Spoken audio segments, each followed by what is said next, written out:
So hello guys, and welcome to another episode of Real Cyprus. I'm Alexandros Tsangaridis, I'm Kyriakos Charalambos. and today we're talking with Roy Zucker, Dr. Roy Zucker. Hi there. Welcome to the podcast. Thank you. It's nice being here. Nice having you. So, Roy, just to put everybody on the same playing field, if you could just introduce yourself briefly. What do you do? Yeah, so I'm Roy. I'm 43-year-old now, and I have a son. First of all, this is the most important. He is 5 years old, and I'm a physician by training. I was doing my specialty in internal medicine, infectious diseases. And actually, in 2020, I was the first in the world to do a fellowship that is all about LGBT medicine, all the area of the LGBT community and the specific needs of this community regarding health. And it's a long story. I'm not sure for now even to talk about why do we need it. But since then, I'm now sitting in the biggest health maintenance organization in Israel. It's called Clalit. It oversees 5 million patients. And the main hospital in Tel Aviv Medical Center, in both, I'm sitting in the administration, and I'm the director for LGBT health services there, creating new clinics, new centers, new online services. So this is what I'm doing, and mostly innovating inside my, my organizations. Usually this is what I love to do. I call it intrapreneuring. It means like you are part of an entrepreneur does things for kind of like himself, and when you're doing intrapreneurship, it means like you're inside an organization and you are making it, you are shaking it a bit and make the changes inside.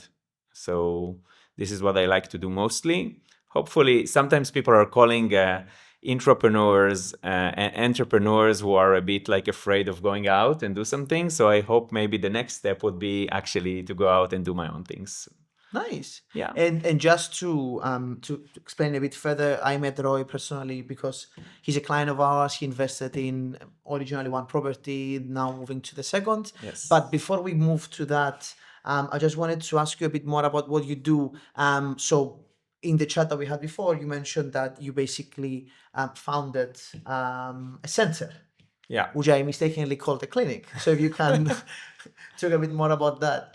Yeah, so it's something we are working on for 4 years now. Since I came back from New York, this was my kind of like a dream or aim to create this multidisciplinary center that is talking about the different disciplines related to LGBT health. Tel Aviv is, when it's quiet, peace and quiet, or more peace and quiet, it's one of the epicenters of the LGBT community for sure in the Middle East. There is not so many others to compete with, but yeah, and the main idea was to create this center that is all about health of the LGBT community, but it also involves welfare and involves the exhaustion of rights. So it's a center of the Tel Aviv Medical Center, the hospital, together with the municipality of Tel Aviv. The municipality of Tel Aviv gave us the building, and we are creating there all kind of new services like LGBT, geriatrics, adolescence medicine, parenthood. I don't know if you know, but in Israel, it's almost something unique that most of also my friends around me who are from the gay community, for example, having children, which is unlike other places in the world, like the US, even Europe. So it's part of the Israeli and Jewish culture, having children, and it's not skipping the gays also. So all the area of parenthood, surrogacy, which is legal in Israel since 2022, all those areas are being taken care of also in this center. While we are having all kind of activities, that are happening in the afternoon, but also physicians who are coming every day in the morning and taking care of our community. So it was a vision that I had, and it came to reality really 2 months ago. Nice. Yeah. And it's interesting because we are used to, at least on this side of the table, let's say, to public-private projects, PPPs, and in Cyprus, actually, there were quite a few cases recently. They were under the microscope because of infrastructure projects, typically roads, or basically other form of project. I just mentioned roads because that's the kind of issue that we had lately. It's very nice though to actually learn about new ideas. Because let's take the example now in Israel, it was about healthcare, and healthcare in Cyprus is a subject that it's quite hot because, okay, our national healthcare system is not that old. It's still young. It still needs attention. Of course, I'm not a doctor. I will never claim that I can say anything about it. It's just from what I hear. And it's nice because it's another aspect of the economy, society, everyday life that we have the opportunity to learn from people from other countries, systems and stuff, because so far in this table, it was another table on a different floor, but in this other table on a different floor, we're discussing about people from other places, about the ideas that foreigners are bringing to Cyprus, if I may say it like that, because it's true that it helps you improve. It's new ideas, it's a fresh mind, because you know how to do things, right? But then you have somebody coming with a different angle and say, hey, have you thought about that? And, I'm sure healthcare is just, well, it's not just another example, but another example of that. Yeah, first of all, I'll say that for me, it was always about creating new things in health systems, meaning like just being a physician who is sitting all day seeing patients. I would not do it for a long time. This is not me. This is not who I am. So every place I'm coming to, I'm trying to think what's the next thing to do there and how do you create new things. And I took it to my personal level also, which is like I'm part of the LGBT community and it was something about me also, but I made the innovations about like things that are related to my needs also in some way, and to things that I saw as a young person who had some interactions with the health system that were not so good even before I studied medicine. I will say that Cyprus and Israel are quite similar in the way that this is a public health system.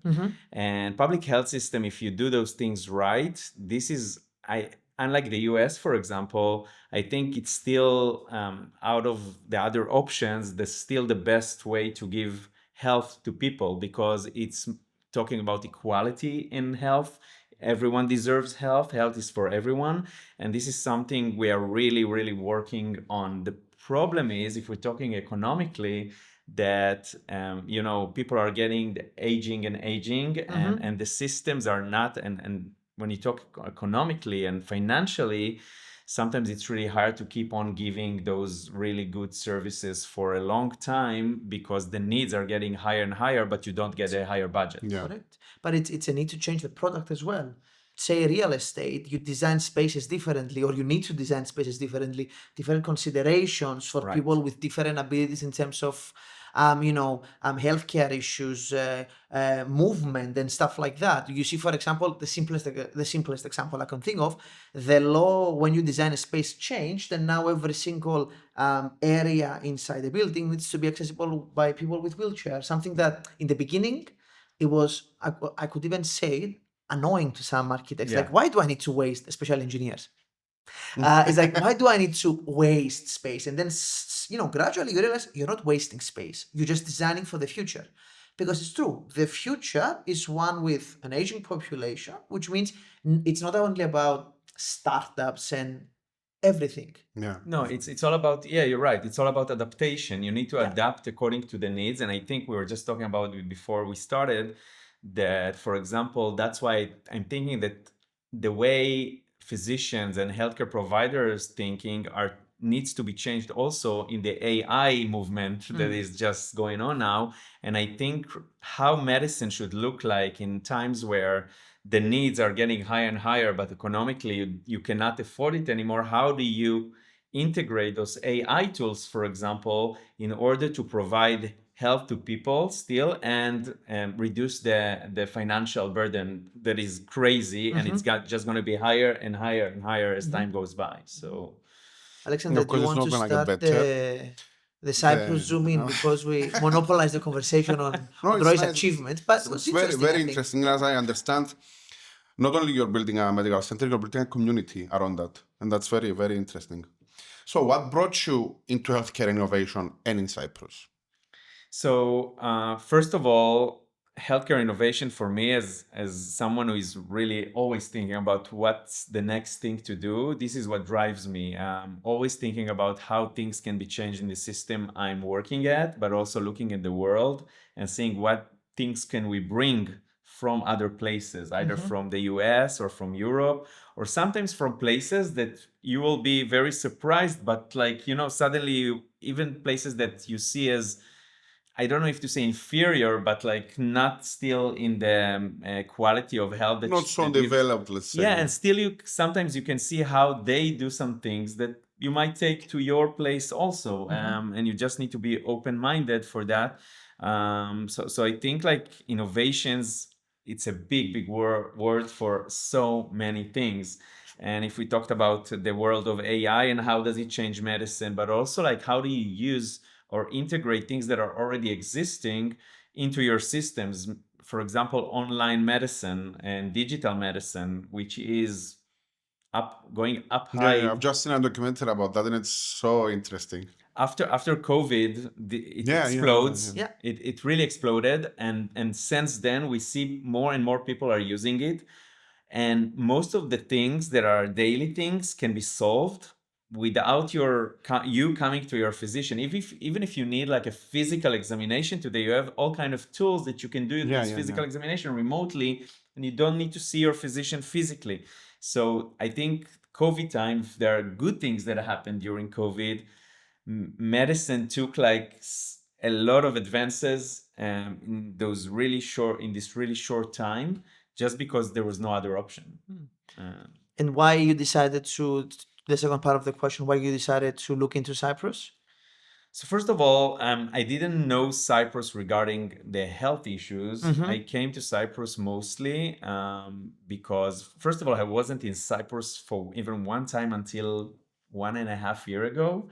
And then a friend told me about, like, it's 40 minutes from Israel in a flight. 2 flights per day. 20 flights per day. In normal period, yeah. Yeah, it depends.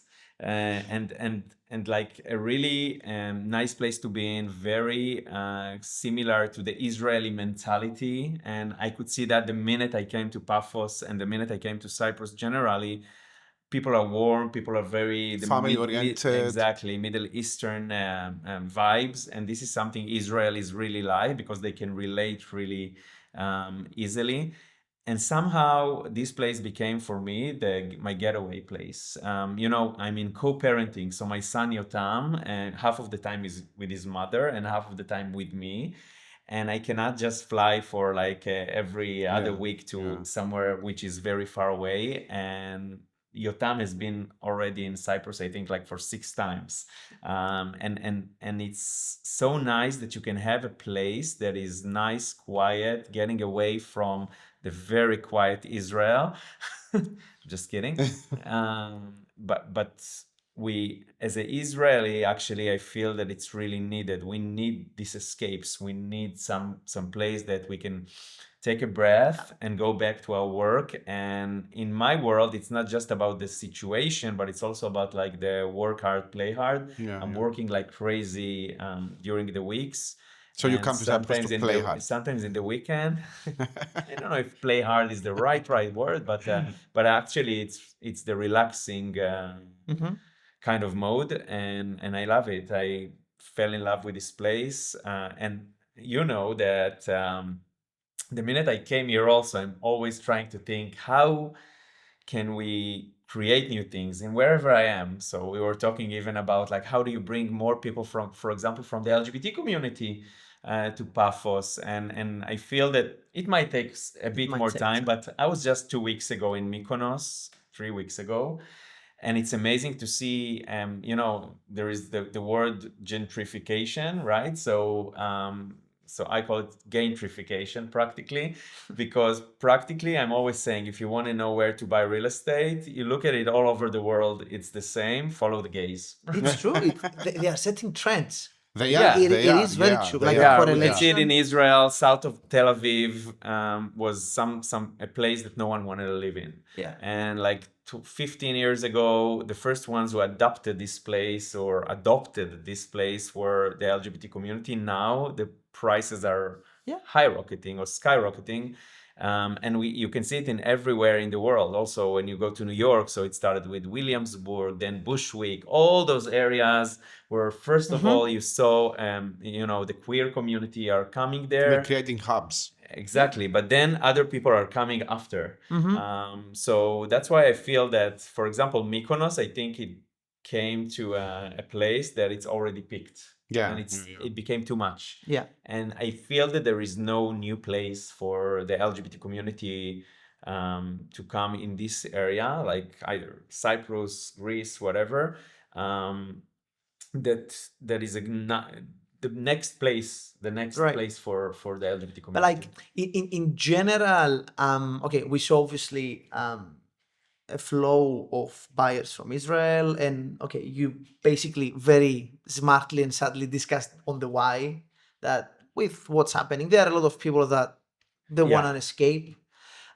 People might not necessarily agree with everything that is happening. They might not necessarily, can stomach everything that is happening, or it's. So anyway, the point is that, I discuss with a lot of people, and there's a lot of similarities in your story that people come, they feel welcome, and they feel like a place that they could actually see themselves either living or just investing in. Now, in terms of like your experience, right? How easy was the process of coming here, buying a property, establishing yourself, and can you compare it with other places that maybe you have invested? Yeah, so first of all, it was much easier than I expected. But I think it's also, and I'm not saying it just because you are here, but I'm saying it's because I got a really good people to guide me. It is not because he's here. Yeah? No, it's not.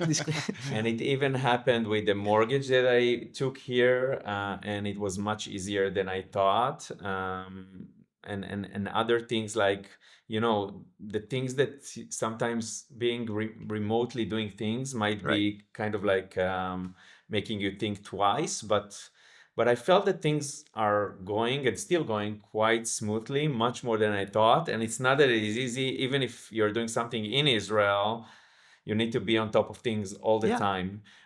So I feel that I got this really nice people around me that are really helping me to achieve my goals eventually. Because the thing I bought, for example, the first one I bought is actually more for me than for investment.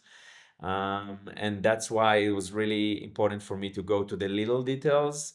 And I was afraid that things are, going to be a bit harder when it not comes to this is for investment. I just need the basics. Yeah. Let's say the standard or what people are used to build or expect. Yeah. Yeah. So I was really surprised from how things were much, much easier than I thought. And hopefully, like in a few months, I'm going to, it's and don't take me wrong, and full transparency, there were a lot of things that we could have improved, and we discussed about it. And to be honest with you, it's one of the things that I have repeatedly said in the podcast, but in general, I'm very lucky to have clients like you that are happy and willing to sit down and say, listen, okay, these three things could improve. This is what I think. This is my experience. Yeah. Not necessarily telling us how, but just giving us feedback, because we know we're going to make mistakes. We know we're not going to get everything right. The important thing is to have the right It's our approach. job to listen. Exactly. It's our job Yeah, to and it's listen. also to adapt, I guess, yourself to the different people from different cultures that you're seeing. Either like Israelis are totally different, probably from the English ones or from the Polish ones, and it's like of course. and you need to know what drives people and how people are, like what's important for them. And a big thank you to our in-house architecture team, because it's true. Like you need to be able to adjust.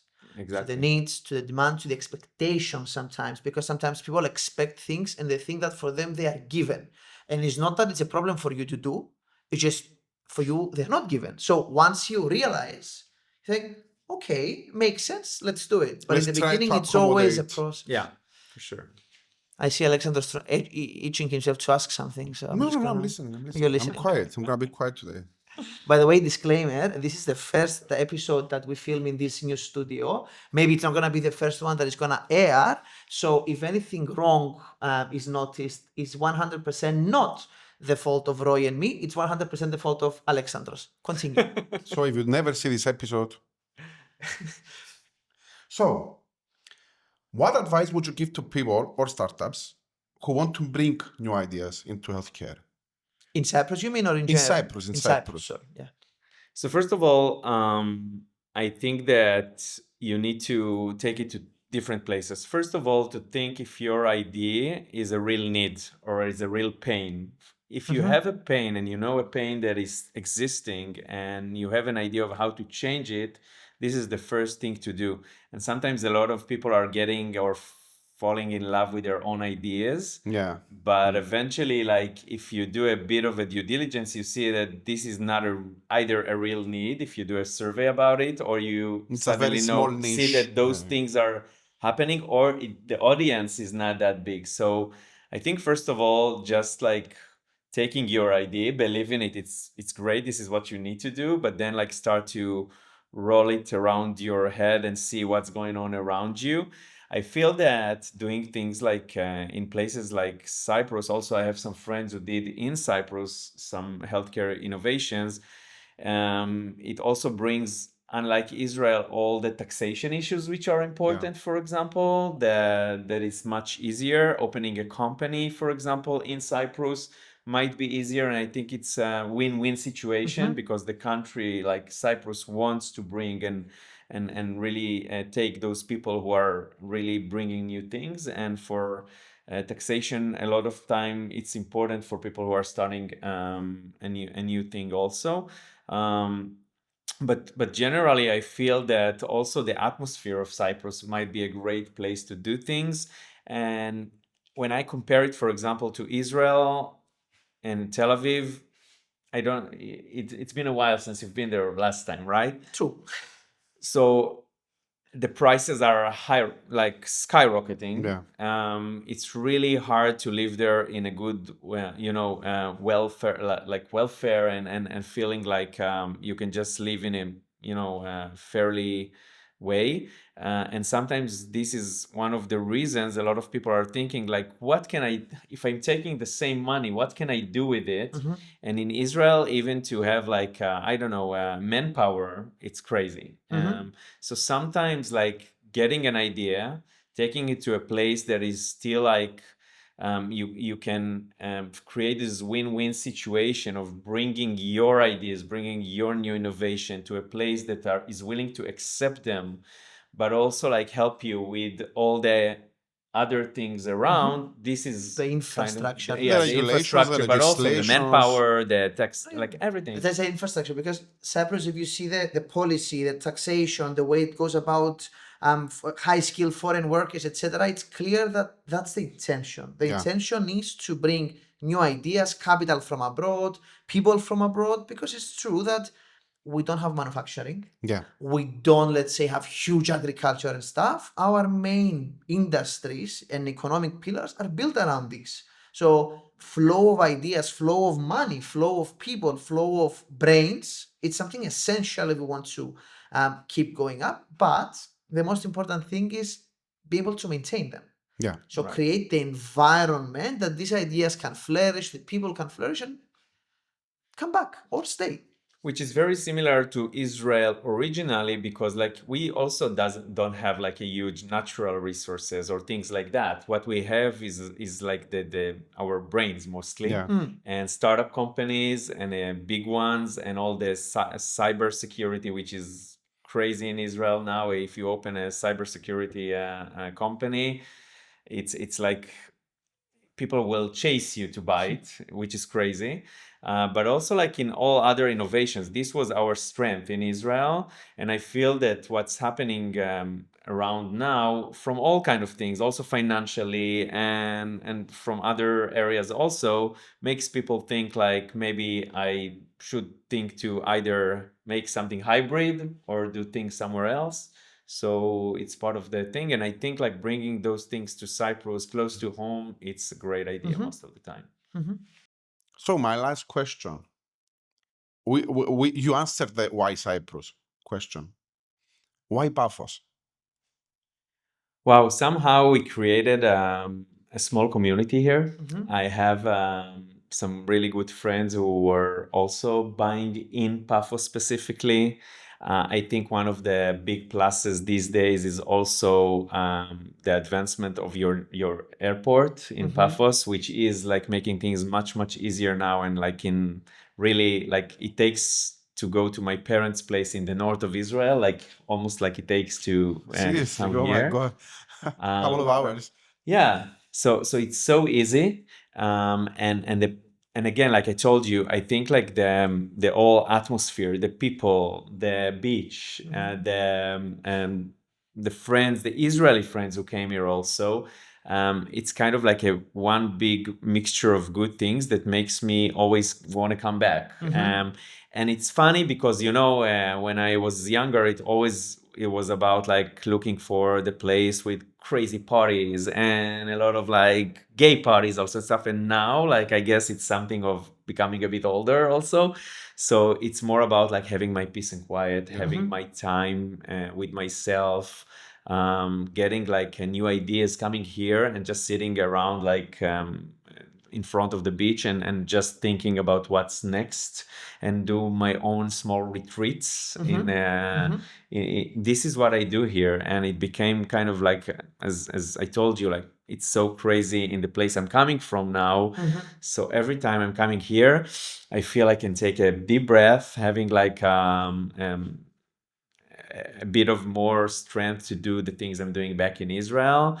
And this is what I like about Paphos. And I think I can see just in the last year and a half how things are getting more and more, like more buildings, more things that are happening here, more activities. So it's really nice to see how things are getting advanced. Definitely getting there. It's becoming a very nice base for many people. And I've said this before, personally, I was living abroad for many years, and I find it to be pretty much the best base to have. Of course, I'm from here, so it's very different, my experience, to somebody coming here, but it's always nice to listen to people's stories that they found a similar, let's say, destination when they actually chose to come here. Makes us appreciate more of what we have. And Yeah, for sure. And you, first of all, you should. And I will say that also, I think that as years goes by, and I think this is happening this year, maybe next year even more, it's that Paphos is becoming less and less seasonal, which means that on winter time, this is still the Middle East, and the weather, it's not that it's snowy here so much, not at least here, maybe in the I wouldn't say so. Exactly. No, it's 20 minutes away actually. Yeah, but you're not gonna become an expert skier in Paphos. Yeah, you want that. Exactly, and that's why I'm saying that eventually, when it's not seasonal, it's always for me also starting to be a place that you can come on winter and just have, I hope the flights are going to be more and more during the winter also, and more companies are going to take people here. So I think it will be really interesting to see where Paphos is going, like in a few years from now, and if it becomes totally non-seasonal. And the touristic, I was gonna thank him, but go for it. The touristic season, I was gonna say, it changed a lot from when we were kids. Like it was 4 to 6 months, and now the touristic season is like 10 months. Yeah, it's also because of the global warming. And some people say there is no global warming. The development of Paphos, also the development of Paphos that now can offer good, a good level of living, not only in the summer, it's not only the beaches, not only the sea and the tavernas. It's Kyriakos knows that one of the things I looked for is when I bought my place is how can we make, for example, maybe adding a jacuzzi, for example, or putting like hot water in the swimming pool, make it like a heating pool, because those things are important when it's times that if you want to come during the winter. And sometimes even it's better to do the, if you talk about it a bit about investment, sometimes it's better just giving the place on summertime, but enjoy it during the winter. Exactly. So and just to notice here that our winter is like 20 degrees. 20 degrees. 20 is not 18, winter. 20 degrees. Exactly. It's like in Israel. Thank you very much for today. It was very enjoyable. It was different. Thank you. It was different, yes. And it was nice different. Very nice different. So thank you very much for the time. Before you close the episode, these are for you from the Armenic Up group and the podcast. You can open them. Thank you, for example. Something to remember us by. Oh, wow. You had the branding of Real Of course. And take a look at the back. At the back, which At Oh, the at the back back- of at the back of the notebook. the back of the notebook. So you can scan it and it opens Nice. Towards the there. podcast. Very nice. Thank you A very much. limited edition. Just for the Extremely just- limited. It's just for our. I will open it later or now. Oh, you can open it, yeah, of course. I don't know if it's part of the podcast or not. Unboxing. We can make it. We can make it part of the podcast. I love it. Thank So we hope you remember us every time you have your coffee. So when they ask you what's this, you gotta say Even scan without this. it, I will remember. Ah, But Very it's nice. amazing. But honestly, thank you for your time. Of course. Limited time. I know you're with family, so thank you for making the efforts. And we're gonna see you on the next episode. Thank you. Thank you.